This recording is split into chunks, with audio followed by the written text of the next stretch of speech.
been looking for a podcast to help you transform your physical and mental, one that'll shoot you straight between the eyes with truth and no BS, helping you have the right mindset to accomplish things, the iron will and fortitude to follow through with what you say you're going to do. No excuses. Mark owns martial arts schools, and after 30 years, he has some real insight for real talk, real life, real conversations, motivational, fitness, self-defense, weight loss, live from the Great 1-8. This is Real Talk with Mark Cox.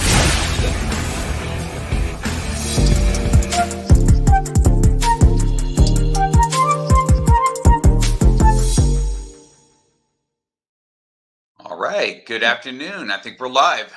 Mm-hmm. Shows we got people watching already. Good morning. Well, it's not good morning. It's good afternoon, Kimberly. I'm on East Coast time, which I'm usually on Pacific time. So Yeah. we're in the same time zone. I'm in Georgia. I think you're in New York. Mm-hmm. And so looking forward to our time together. We've got to spend a little bit of time together. So I'm looking forward to getting everybody to let everybody know what it is you do and just how good you are at it. So I'm going to go ahead and let you introduce yourself and give everybody a little hint on what your passions are, and we'll go from there. Okay. Everyone, my name is Kimberly Inez. I help service-based businesses automate their sales and marketing so that they can attract more people, generate more leads, and convert more sales through marketing automation, and just really helping them get their life back so that they can spend more time doing what they love. That's it. Daniela saying hello to you. She's on Hi, watching. Daniela. Hello. And it looks like Emilio's on too. Hi, Amelia. So we got the Ramon family on watching. Mhm. They sent me private messages saying they were looking forward to seeing you on the show, on what you bring to the table. So that's where we met. So I'll tell everybody where we met. We kind of met through. Are you part of CLA also or not? I am part of CLA. So did we meet there, or did we meet with Daniela and? Sometimes it's hard to really pinpoint, but Yeah. I think we also met through Amma as well. And I remember it was a smaller Zoom meeting where we really got to connect. Yes. Yeah. Mhm. Yes. Danielle says she's super proud of you Mhm. on what you do. So that's good. So so I want to talk a little bit. So we got to get we got to meet a little bit on a Zoom call and in a more of a private setting, and we got to we got to talk to each other a little bit. So let's talk about what that looks like when you're out there doing your digital marketing. I think that brings a lot to the table for any business. It doesn't really just have to be just a books or coaching or whatever. I think it happens on whatever. I own martial arts schools, and I know that digital marketing and such is something that's important. I think we got on together a little bit on my book, and you were able to finagle a couple things real quick. It took you like 2 minutes to fix something on my website, and that's just what you did. So let's talk about what the importance of that for people, and how you came across, and how and why you wanted to do that. Yeah, and I'm kind of go back to kind of what's my passion. So my has always been solving puzzles. So I really like to put things in order, figure out the most creative way to build something. So my obsession as a child was Legos, building blocks. I even had this toy called Capsella, which you would able to put little like widgets together and have things move. So I think of marketing just kind of like that, and especially marketing technology. So, I have a passion for coding, passion for all things computing. And I find it important in this space because those things freak out a lot of people. It's overwhelming, it's intimidating. And I know how it feels to be overwhelmed and intimidated by things that you don't understand. It doesn't necessarily mean that you're not smart. So I hate when people say, "Well, I'm just not smart enough to get it." I'm like, no, it's just not your jam, and that's okay. It's mine, but there's certain things that I don't like to do, like accounting, like bookkeeping. Like that's not my jam. But I don't say that I'm slow or stupid because I don't like doing it. I'm just not good at it. So with the digital marketing piece, that's kind of how I fell into it. So throughout my career, I've been doing this for about 20 years or so in the corporate space, and I've seen what works, and I've seen the things that larger companies were able to do with the same technologies that we have right now. So I'm happy to bring some of that experience over to small businesses, letting them know that, hey, this is definitely within your capability. And if you don't want to do it, then delegation is perfectly okay. So, did you start in a corporate setting? Did you start in the corporate world? Um, Yeah, I would say yes and no. I was always a very curious young person. So, if you're talking about websites and stuff, I started in high school. I was just kind of figuring stuff out, and that was in the late '90s. So, that was just a very early time for a lot of websites. But one of my first jobs out of college was email marketing. So I was the actual person that went ahead and coded the email. So I would say yes. That's where I started. That's where I kind of started the 20-year like countdown. Um, Amelia's saying that's my jam. That's I really started the 20-year countdown is when I first got that job. So I got that job, I think, in 2003 or 2006, depending on which experience I want to count. And it was really me putting together emails for businesses, putting together marketing collateral, and just kind of learning how to distribute on various channels. Now, social media was still really in its infancy at that time, mhm. but email has always stood the test of time. So that's where I really started. So, you feel that email has still stands the test of time even through social media? And Absolutely. why do you think that is? Yeah, absolutely. And I feel it definitely stands the test of time because think about it. How many times have you checked your email today? And I know people check their email the first minute they roll out of bed, which is actually not very good, but we all do it. And and then like social media, you own your email list. That's one thing that you can really take with you. So I've known people who have been locked out of their accounts, got their accounts hacked, and even if all goes well, you're still subject to the algorithm that the platforms have. So they decide when and where and who to show your content to.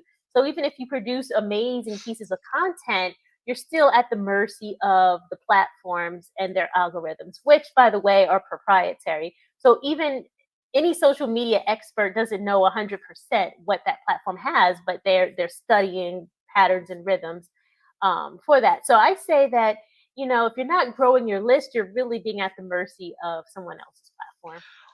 Yeah, wow, I think that's really some good advice. Even as I'm listening to you say it now, Mhm.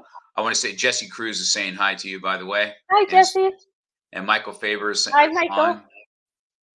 So I think that that's really good. I think when you and I talked at one time, I got hit on my main Facebook account. I think I was telling you about that, right? And they Hmm. just kind of locked me out.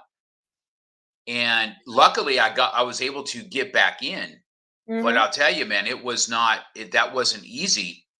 It was definitely something that I never experienced before. And you're right, I was at the mercy of them. And I had an old school Facebook that I kind of revisited and kicked it up so that I can keep in communications. But I think that's really good advice that your email list is something that goes with you on a constant basis. On a constant Hmm. basis.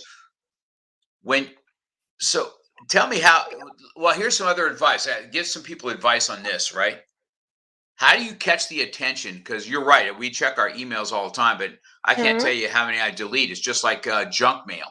You know what I mean? Yeah. You're throwing it away like as as Yeah. as as quickly as you look at it. Hmm. What's some good tips or tricks that you would have on getting people to open your email? Yeah, some good tips and tricks. Well, the first one is actually going to sound a little bit counterintuitive, and that's email more often. People get used to seeing patterns.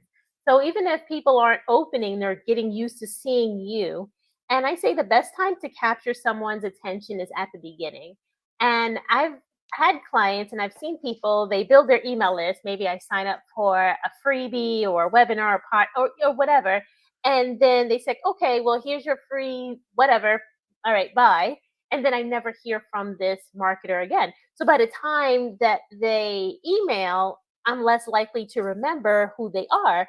And I think that's what stops a lot of people from mailing is because they're so afraid of getting unsubscribes. So I say, get over that fear because these are people who aren't going to buy from you anyway. So I'm just like, okay, well, I hope they are somewhere having a great day. Even if they unsubscribe from me, that's fine. But at first it's just like it feels like a rejection. Like, oh my gosh, they unsubscribe. So I say getting over that. And then getting people to open your emails, being consistent. So I would say part of that consistency is tied into automation. So let's say you have a free guide and now someone downloads your free guide. So you want to have an automation in place. I call it a welcome series. Other people call it other things, but I call it like an onboarding series, a welcome series that really kind of explains, okay, well, here is your free guide. Did you open your free guide? That can be the second day. And then the third day can provide more value or make an offer so that people get used to seeing you in their inbox. And the more likely they're able to recall your brand, the less likely they are to opt out. And then to answer your question about getting people to open, it's all about to the subject line, and there's different ways to subject line test. But I say just be honest, don't be clickbaity or anything like that. Come up with really strong, concise subject lines. But I think the most important thing for me as a consumer on the other end is consistency and brand recall. Like if I can't remember who you are, I'm less likely to open it or less likely to engage with Mm. it. So when you say consistency, are you talking about somebody? Well, let's talk about podcasting, for instance. Do you think it's Mhm. something that should be emailed after every show? An email should go out and say, "Hey, this is who we interviewed this week. If you're looking for, X, Y, and Z." Do you think that's a consistent thing, or is it a daily thing? What's your thought process on that? Yeah, so I think it's more art than science. It really depends on the brand. It really depends on the audience. So I say daily is probably a little too frequent, especially for me. I've seen some marketers work well with daily. It really all depends. But I say the consistency, I say the sweet spot is when you're not just emailing to email people, but you actually have something of value to say. So if you are going more for quantity, then the quality of your message is going to decrease. So I say at least once a week. You definitely just want to send an email out there, no less than 2 weeks, because then it starts getting a little tough to kind of warm people back up. So in terms of your question with podcast, again, I don't really know the sweet spot, but if there's a regular cadence, there are ways to automate anything that is on a cadence, whether it's like an RSS feed. Sometimes certain platforms will say, oh, well, here's something new on the RSS feed. Let's send out an email. So that's one automation you can set up. Another thing could be a transcription of show notes or just a giveaway or a download. So there's a lot of things that can be done. But I say in general, if I had to give a one shot answer, I would say it's kind of once a week. So, what would you tell your clients on how to capture emails? How do you get Mhm. people's emails? What would you tell them? Yeah. Yeah, so I would tell them definitely have something in your back pocket that you can use as a lead magnet. And for those that do not know what a lead magnet is, it's something that you can give away in exchange for an email address. And usually, most people know it as a free guide or a PDF, but it can be even an audio training. So some people don't like to write. So it can be an audio training. It could be a repurposed webinar. It can be just about anything that you can give away that is only accessible after somebody gives away their email address.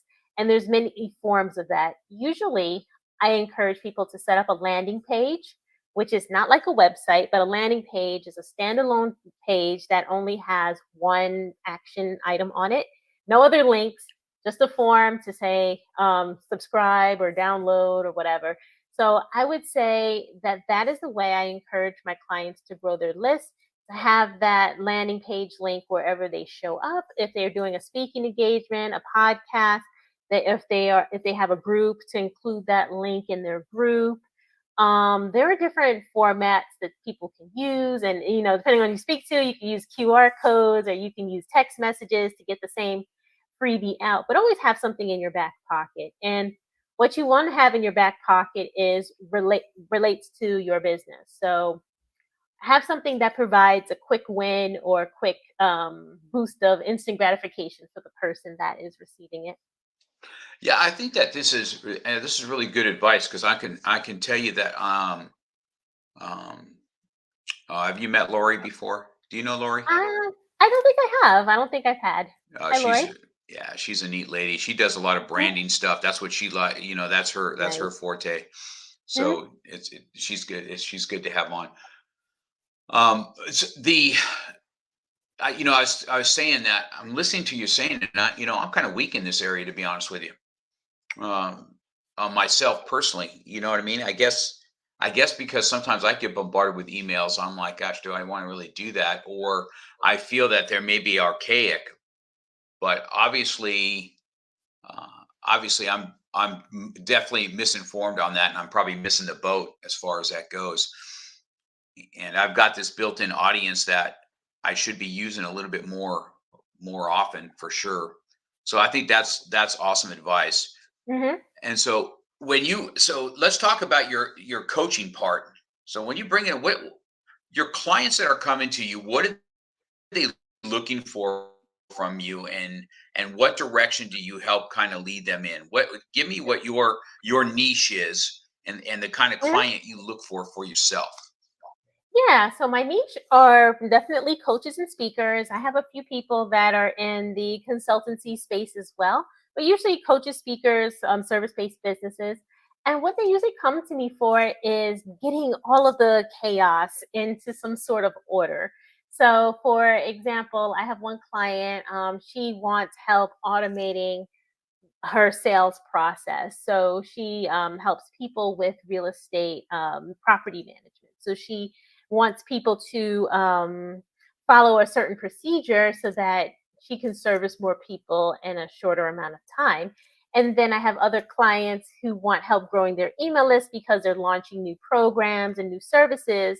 And they really understand that, hey, I need a collection of people to talk to in order to launch these products, in order to be able to make things successful. So it's kind of a mixture, but I think if I had to put it somewhere in the sales funnel, it would definitely be brand awareness and lead generation for sure. So those are the two areas that people ask me mostly for help. So when you talk about the automation of it, I mean, Hmm. this is what we talked about. Uh, this is I think that was the most intriguing thing for me. So I use it for a subject line on how to automate stuff. Is there certain programs that you're using? And when you say you make it automatic, are you saying that, hey, once this starts, it's gonna kick off, kind of like a funnel, and then this one's gonna Hmm. kick, and this one's gonna kick? And Absolutely. is this what you do? Do you set this up for people so that Hmm. they can automate themselves, or are you kind of the the the person behind the scenes that's making it for them? Or once Yeah, it's set both. up, it goes. Yeah, so it's a little bit of both. So some people may have a team already in place that can actually do the work. Maybe they need some guidance, or maybe they need some special help on how to provide the instructions to their virtual assistant or to whoever is helping them. Then others are just like, I have no team, please do it for me. And the software that I use, I have a couple of systems, but it all centers around what's known as a customer relationship management system, and the one that I use is Keep Pro. But there are many, many, many platforms out there. And so what this is, like a virtual Rolodex of names. I describe it to people like this: a virtual Rolodex of names where you know exactly who's in your environment and how to get in touch with them. And what I do is I take information from people's spreadsheets. Sometimes they got Google Sheets. Sometimes they got some names over here, some names over there. We take them, we tag them, we categorize them so we know who is who, who's a client, who's a lead, who's a subscriber. And then what I do is I help them set up some of the automations that we talked about, namely that lead magnet automation, because we want to set up a landing page to help people get onto their list. And then we also want to set up those emails to communicate with people once they're on the list so that brand recall is higher, there's more value given, and the business owner has an opportunity to make an offer. So that's like a big part of what I do Mm. to help someone get started. And then we can get a little bit fancier. We can, if if they have a big list of people that they haven't emailed in a while, maybe I'll come up with um, a custom or a re-engagement sequence of some sort. So we clean out that list, we get rid of all the dead weight. And then sometimes too, I'm working with a chamber of commerce. We're working on like membership funnels. So we're working on a few things to automate those renewals. So it can be whatever the business needs, but for the most part, most business needs some way to get those leads in. So does what's your take on email platforms, Mhm. Mailchimp, Constant Contact? What's your thought process on those? Yeah, so a lot of the all-in-one CRM systems, they also handle email. But if you need an email service outside of that, maybe you're not ready to invest in a CRM, which can start in the hundreds or $100 or more per month. There are smaller platforms that you can go with. So what's my take on it? My take is that they all can pretty much do the same things. What I would recommend for anybody is to start their strategy on a piece of paper. And I do this with my clients, but we do it like with a virtual flow chart. But just take a piece of paper, draw a box, and that's just usually the lead magnet or how people get into your list. And then draw an arrow, and then draw another box. And it's like, okay, well now that they're in your list, what do you want them to do? Do you want them to join a group program? Do you want them to do this? Do you want them to join a challenge? And then what's after that? And then what's after that? And usually at the end, it's like some mastermind or retreat or whatever. And it really helps people have a blueprint of what they want to build before they invest in any tool, because there's nothing more frustrating than trying to figure out your strategy and having paid for something and trying to figure out how that thing works, and then Yeah. feeling frustrated 'cause you're like, I don't know how it works and I don't know what I want to build on it yet. So I say before you're sold on anything, have the plan in place, because you can change your plans, but as long as you kind of have an idea of what you want it to do, then I tell people to use the company's pre-sales team to answer your questions. That's what they're paid to do, and that's what they're hired to do. So don't be afraid to get support where support is offered for anything that you're investing in.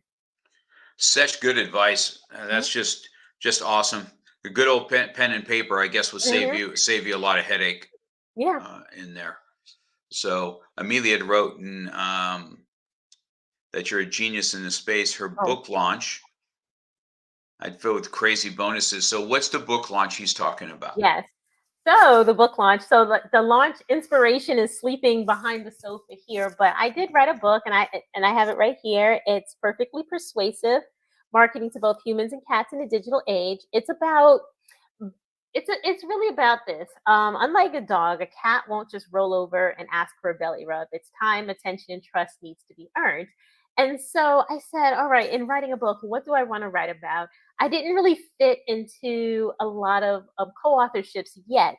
I planned some, but I said, okay, well, what do I want to write about? What value do I want to give? And how do I want to make myself different? And I thought, well, Steve Jobs didn't invent the smartphone, but he just found a different way to deliver it. So I said, okay, infusing a little bit of my personality. I have two cats. I love cats, and I'm starting to really love dogs too. But I said, okay, how can I how can I tie these concepts together? Because cats are super stubborn, and there are tools and there's things that I gotta do to train them to make their lives easier, to make my life easier. And so I said, okay, well, there's nothing else written about cats in marketing. So I said, why don't I write a cat marketing book? And I remember talking to Emilio about it, and I maybe I lost him for a second, but eventually the concepts click together. And in writing it, I realized how much of my own pet ownership journey parallels with my journeys in digital marketing. Well, so is it in pre-launch right now? It Is is. it It is is in it in pre-launch. pre-sale? Oh, look at Yes. see Emilio. Look at that. He's already put it up for you Yes. to order your book. Yes. So It's perfectly persuasive with three R's. So it's like PURRR, like a cat, perfectlypersuasive.com. And yes, it's like I got to be different. We got to like take some risks. This That's is a risk. Because you go on Amazon, you see a lot of books on marketing, but it like the concepts really haven't changed, but it's just like the presentation. You may read a book full of jargon, and that's what I set out not to do, is to write a book full of jargon and full of things that people may not understand. My ultimate goal is I don't want to sound like a genius or a guru. I just want to sound like, hey, I'm just somebody who can help you. I may know a thing or two more about this one particular thing. Doesn't mean that I'm more intelligent or more capable than you are. So let's talk about it in a fun way that we could both have fun in our businesses. so that's good. So when is the Mhm. official launch? When are you doing it? Is Yes. it It is on Labor Day, so I believe that is September 4th, 2023. So I'll have a virtual launch, and I'll have like the details around that pretty soon. But yeah, it's gonna be virtual, and then I'll be at the AMA event in January to do the physical launch in person. But I really wanted to get something out this year, and Labor Day weekend is right after my birthday, so I said, okay, it's the end of summer. It's a pretty cool time. so? Yeah, Emilio just put this up there. Isn't he? Isn't Emilio awesome? He's always out there pushing us, man, Hmm. making us. He is It was awesome. great. Yeah. And I would definitely stay with his coaching as far as how to do it. Even myself, we Hmm. just had a black belt test. I don't know, I brought 25 books and I sold them all Hmm. on at that test. And I've got another one coming up on Saturday. So we'll definitely get that out there in pre-sale. I sold over 100 copies in my pre-sale also. So Hmm. I think that's well, yeah. I'm preaching to the choir because you understand what that looks like to get Hmm. yourself out there, and I'm sure you have a Yes. list that you're starting. And so Hmm. I would definitely, just keep getting after it because it's going to be good, and it is a unique perspective to on what you did there too. Because you're right, there is a million things on marketing, but you also, just so I've been able to be with you a little bit here and there. You have a really easy demeanor about yourself and an easy way of explaining things. Every time we've kind of spoke a little bit about, you know, whether it's a website Hmm.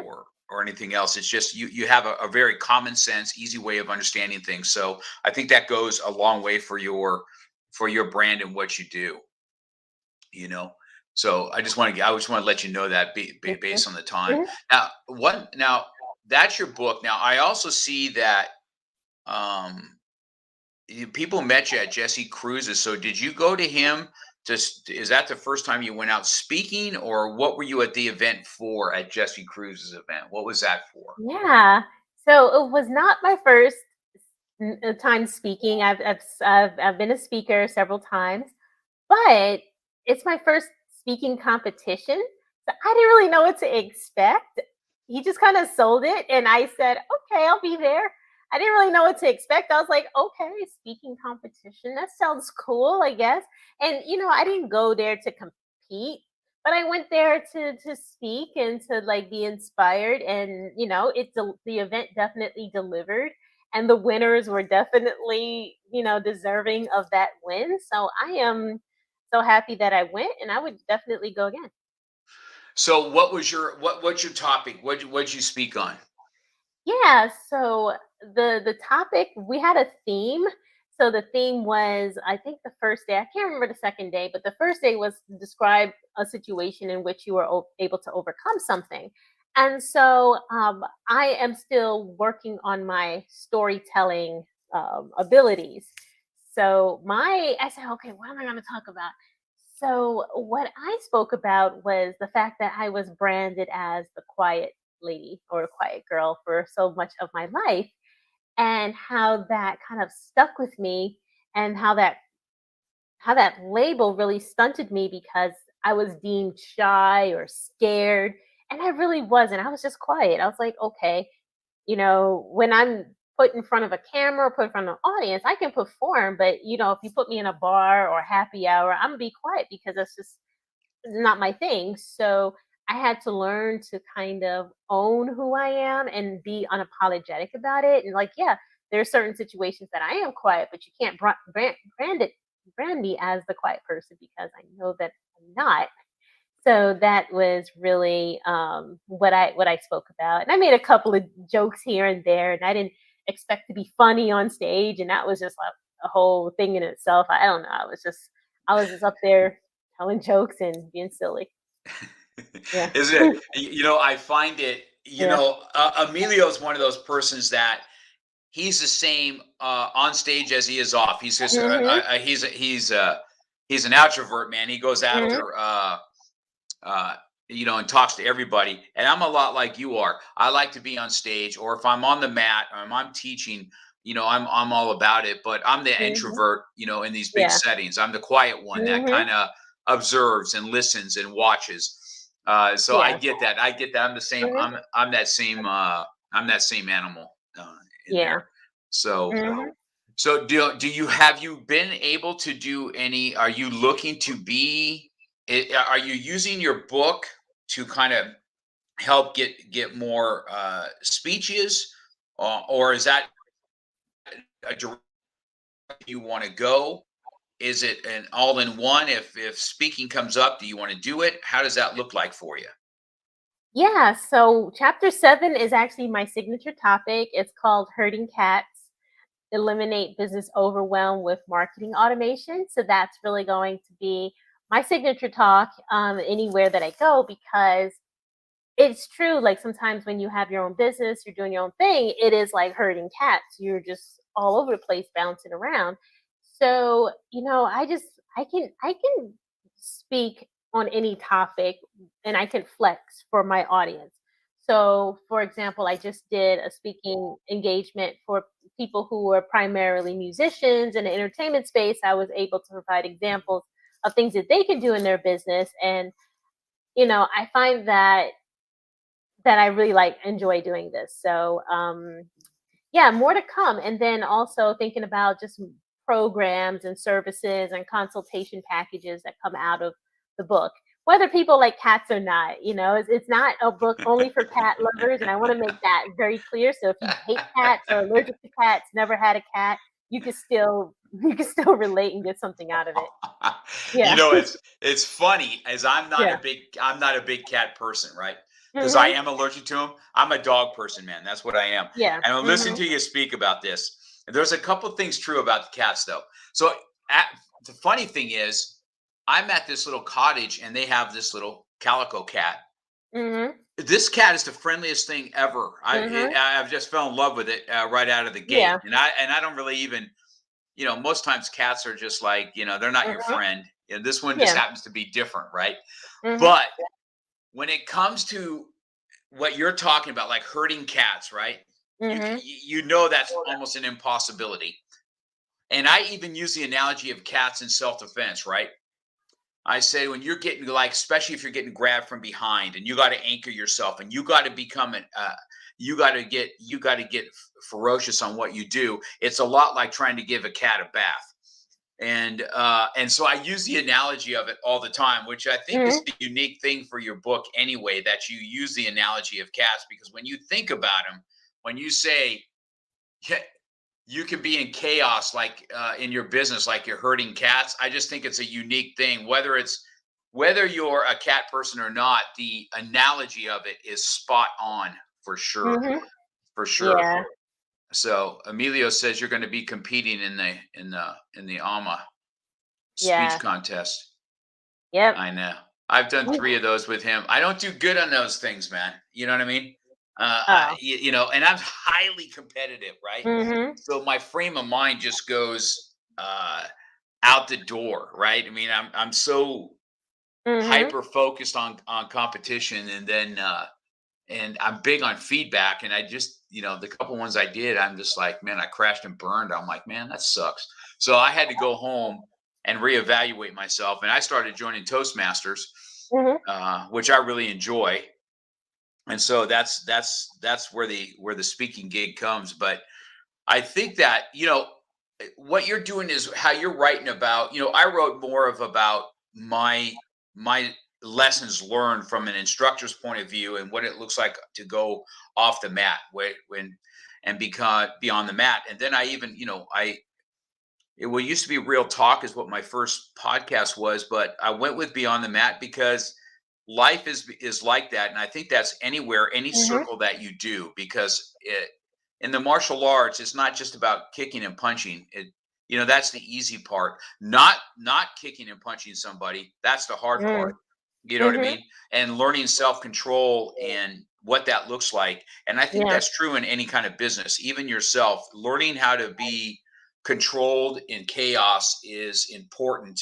Yeah. And I think what I'm listening to you speak on, I think that you speak a lot about organizing your thoughts and making things automatic to kind of take Mhm. stress out of your life. Is that pretty much what you feel that that's about? Absolutely, because I encourage people to dream when we work together. Like, what is your ideal process? Like, in a perfect world, what would it look like to have everything go out when it should go out? People be able to follow up with you, or you follow up with them, even if it's something just as simple as a calendar, which a lot of people don't have or feel intimidated by. So it's just like, okay, well, what would you like? Write it down, write it down, and then we'll find a way to make it happen. But it can't happen if you're being sold a shiny object, if you're being pulled in this direction, because this product can do this thing over here, but you have a lifetime deal for this product over here, and then you're trying to put it all together. And if you're also looking at another entrepreneur, another business owners, and trying to be that person, because I fell into that trap too. So I just realized, like, okay, well, I got to just have my own path and do it my way. And I encourage others to do the same.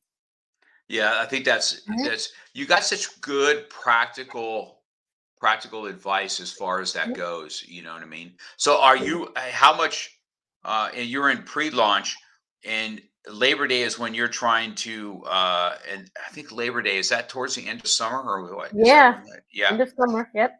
And so that's when it's going to launch, and then your official launch in January at Hmm. the AMA show. Now, how did you were you at the last year's AMA show? Nope, I met Daniela in February, so I didn't even know about Alma until like we Uh started chatting, but I wasn't there, unfortunately. Yeah, because I was there, and that's when I officially launched my book, and I, I was saying to myself, was she there? Because I would have remembered you. You know what I mean? I would have Hmm. remembered seeing you there, and I think that we saw each other. I think on the CLA call in some offshoot talks, and Hmm. then of course on the AMA every week.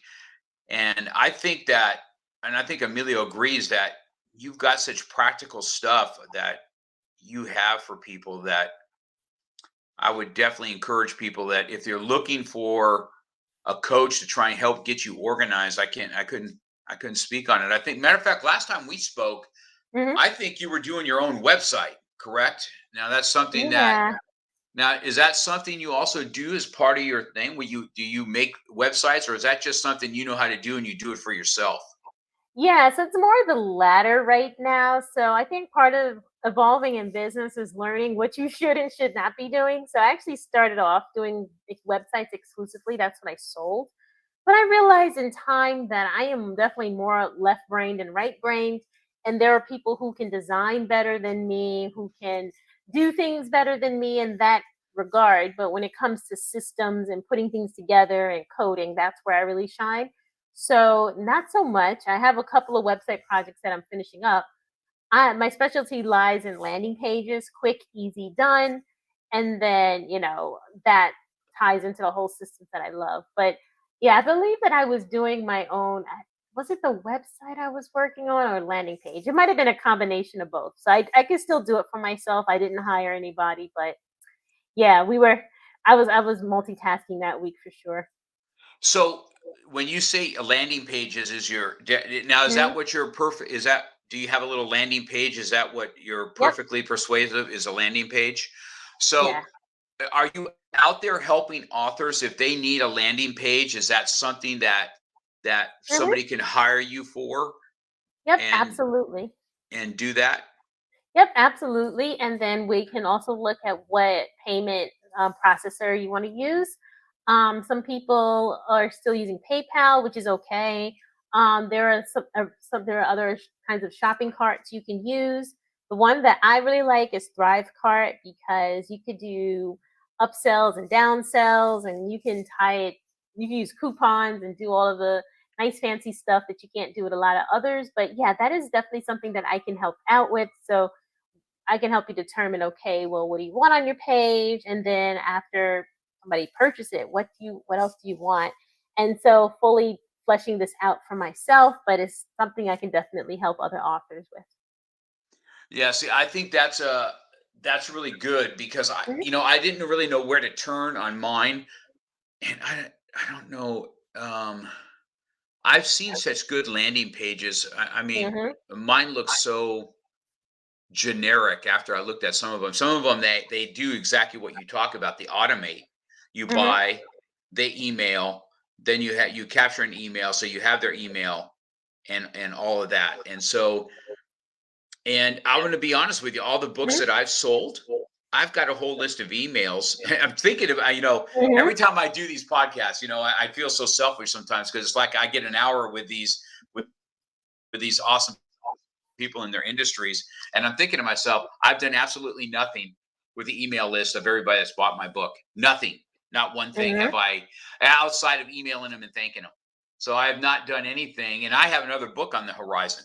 So mhm, that is going to be more kind of like what you guys did, more something I can teach on, right? It's black belt mhm, tactics in life and business on how I took a business that's hard to make money in and teaching other people how to really make money in the martial arts world, but keep the integrity of your art all intact. mhm. It's something we struggle with in our world, right? Because Yeah.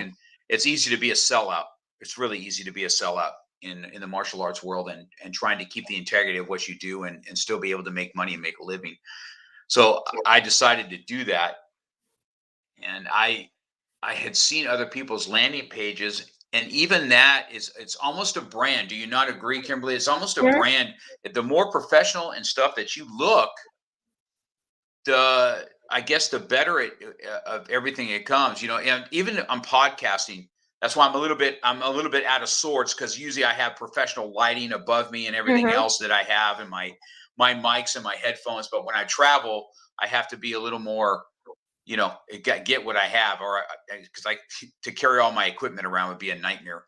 mhm. And so, I know what it looks like to have a good brand and the good color combinations and make sure that you do it. But I'm sure you agree that strong landing pages and strong presence Mhm. and would be important. So, well, and that's going to lead us to this because we've had some I look for other people's insight on what you feel the pros and cons now of this chat EV the chat GPT? bot. Yes, Yes. GPT. Yes. Mhm. So let's talk about that. Is it Yeah. is it help people or is it hinder people? Do you think it can help Yeah. somebody if you go to chat GPT and say, hey, I need a good subject line for this is my subject, Mhm. something that's catchy, and here's my outline of my email, but I want it to sound sincere and not car salesman like. What do you think it's got? Is there's things that it can help with, or is it a hindrance? I definitely think it's helpful, and I'll put an asterisk next to it. So I'm still like doing a lot of research because information and regulation and just in the news cycle, it's things are just changing so rapidly. But yeah, those examples that you provided are all valid. Like I actually have it help me with subject lines. And I have to do a lot of fun stuff for me too. It doesn't even have to be about business. So let's say I need a veggie burger recipe. All I have are black beans, like breadcrumbs and something else. I could just say, give me a recipe, veggie burger recipe with black beans, breadcrumbs, and maybe flax seeds or tomatoes or whatever. And it'll give you like a recipe using what's in your fridge. so it can do a lot of things outside of business. So, I was putting together a video which I need to complete about the things that you can do. But in terms of business, I think as long as you are being authentic, unique, and you're not putting information out there that you're not an expert in, I would say it's a good use for that, especially if writing is not your strongest suit. You can definitely use it to create outlines, to help you formulate your thoughts. What else have I used it for? I've used it to condense content for Twitter or other social media that has a character limit. I've used it for that. I definitely think it's helpful in that. Where I think it might be a hindrance is that people are now going to be faking it. There's going to be a lot of low quality content out there because people are going to just say, okay, well, I want to sound like an expert in something, but maybe they are not an expert in that thing. So there is going to be an explosion of AI generated content. But I think for the most part, I think it is very helpful, especially because I feel like the prompt is what matters. That's where the real creativity comes in, is giving it the right prompt, because garbage in, garbage out. That's what I kind of say. Right. So I've Mhm. looked at that. I agree Yeah. Hmm. with with with that. I've used it a little bit. Let me see if I have it came up. I use it too for strong subject lines. Hmm. And I put your bio in last night. This is how I did it. Yes. I put your bio in last night and said, I need a strong subject line for her. And it came up with this beautiful subject line. But then uh, I couldn't use it because it's over 100 characters. So I Hmm. had to put it back in there and said, I need this condensed to this. And that's the subject line that I came up with. Hmm. Automate success with Kimberly is what he came up with. And I'm Yeah. like, wow, they did take that whole thing Hmm. and it was just it was awesome as far Hmm. as that goes because it was really good what it said, but it was too much work. It says marketing automation unlocked, empowering service-based businesses for success Hmm. with Kimberly Mays. Right? Yeah. I was like, wow, that sounds awesome. And Hmm. then bam, it wouldn't let me use it. And so I think that's one thing in podcasting, or it's just like emails, right? A good Hmm. subject line is what you'll have somebody. It will say, hey man, that kind of sounds of interest to me. And I Hmm. thought that automate success is exactly what you do. Is you taken these principles A, B, C, D, and E, and you automate them,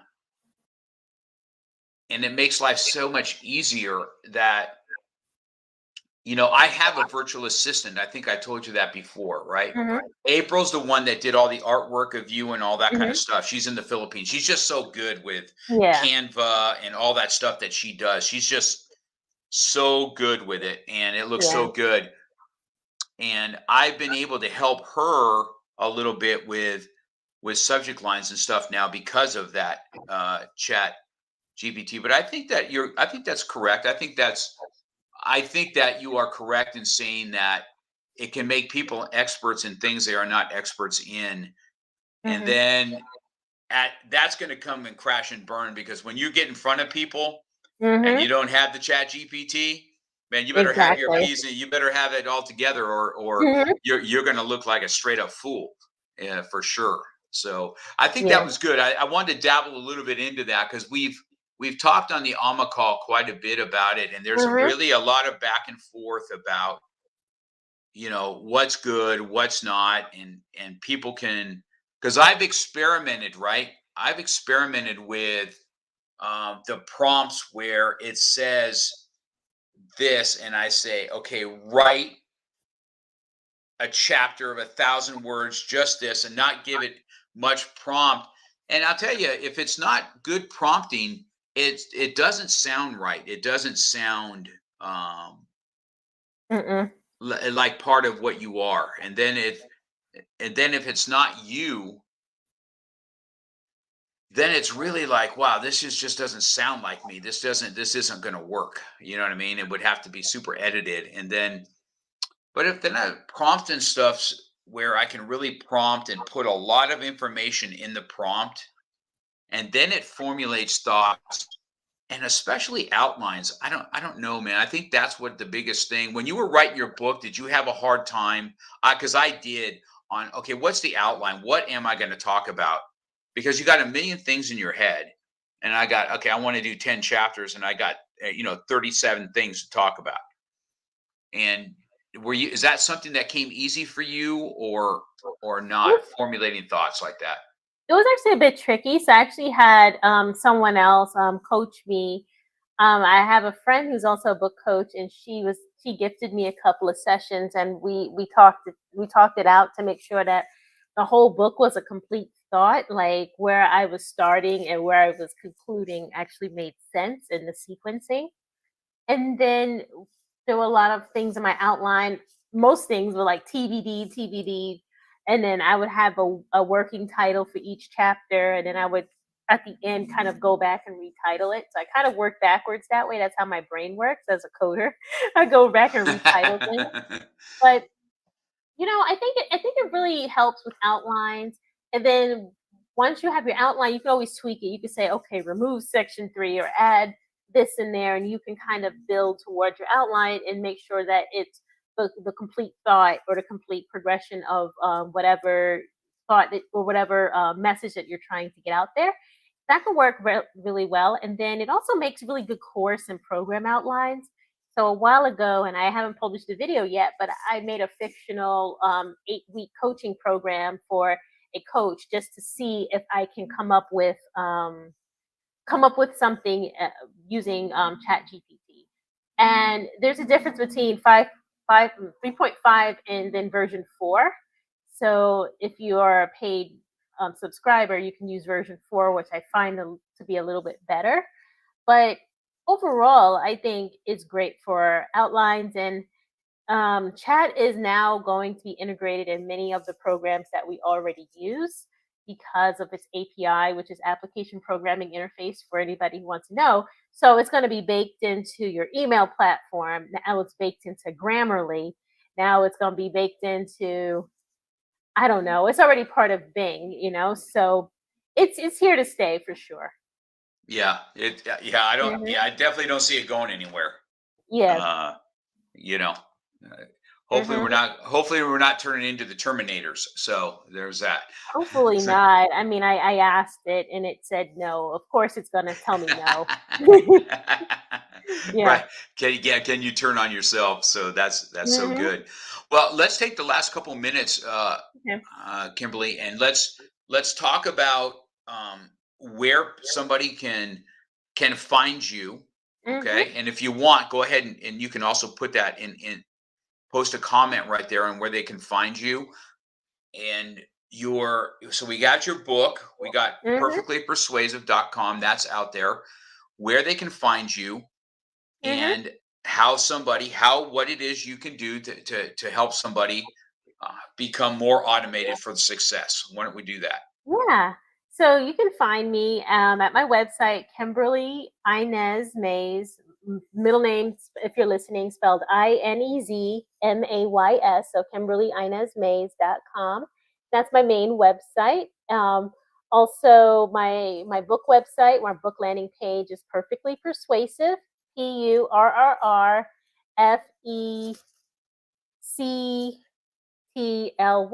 and then persuasive.com. So that's where you can find me. You can also find me at Kimberlyinezmays.com. And just kind of going back to what we said about landing pages, lead magnets, and all of that, ways to monetize your book. I can't put it in the comments for some reason, so I'm gonna put it in a private chat. I have a giveaway. So this is free chapter 7 of the book. So Okay, that is a free chapter or a free snippet. That's part of chapter 7, by the way. It's not the whole chapter, but it's most of it. So that is chapter 7 of my book. And that is indicative of what is going to be in the rest of the book. So that's the book. That's the chapter on automation and funnels and all of that good stuff. That's my sweet spot. That's my jam. So you can yeah, find me this there, and yeah. This is good. I got it in the chat for you. Thank you. I'm not sure why you can't, but I put both your Kimberly Inez Mays and this free chapter 7. Mm-hmm. I'm going to encourage people to go out there and take a look at that. Go to pre-order your book. I'll put it out there on my platform also. Okay. When I go to share this will be on audio also. I have time, so your audio will probably be up a little bit later this afternoon. Okay. And then you can share that out, and people that want to listen to it on audio podcasts will be able to do the same thing. And I want to thank you, Kimberly. I think that you are just an extreme, passionate, awesome human being that I've got to be able to meet. I'm looking forward to where we can sit and talk to each other across the table or something, having some coffee when we meet in January. Okay. I think that I'll be contacting you myself to help me with a landing page for the next book. We talked about that, I think, a little bit. Do I put both my books on the same page? Do I do it separately? Because I already went and bought the .com and everything for it, but I think that's something else we should have a conversation on, and I'll reach out to you privately on that, and I'll use you myself. Then other people can see what you do, and I look forward to a working relationship with you. I certainly appreciate this hour that you spent with me, and well worth you guys, well worth some time just to get some very good nuggets from an extremely passionate, awesome human. I really appreciate it, Kimberly. Oh yeah, and thanks Anything for else having that you me. say? No, but Grayson wants to say bye-bye. There she is. There it is. Look, she got that little white. Yes, look at that. So, yeah. So he's on there. Yeah. All right. Okay. Well, I certainly appreciate everything. I'm gonna hit our little outro. Have an awesome rest of your day, Memorial Day. Don't forget those that gave their lives for us to be free. We'll see you soon. You've been listening to Real Talk with Mark Cox. Real life, real topics, real conversation. We're passionate about motivation, fitness, self-defense, weight loss, and coming at it from a real angle. We hope you've gotten some useful and practical information from this show. And we hope you had fun. We know we did. We'll be back soon. But in the meantime, hit us up on Instagram and Facebook at MarkCox100. Make sure to subscribe and review. And tell a friend or two about the show. For more, hit up the website at markcox.com. Till next time, keep it real.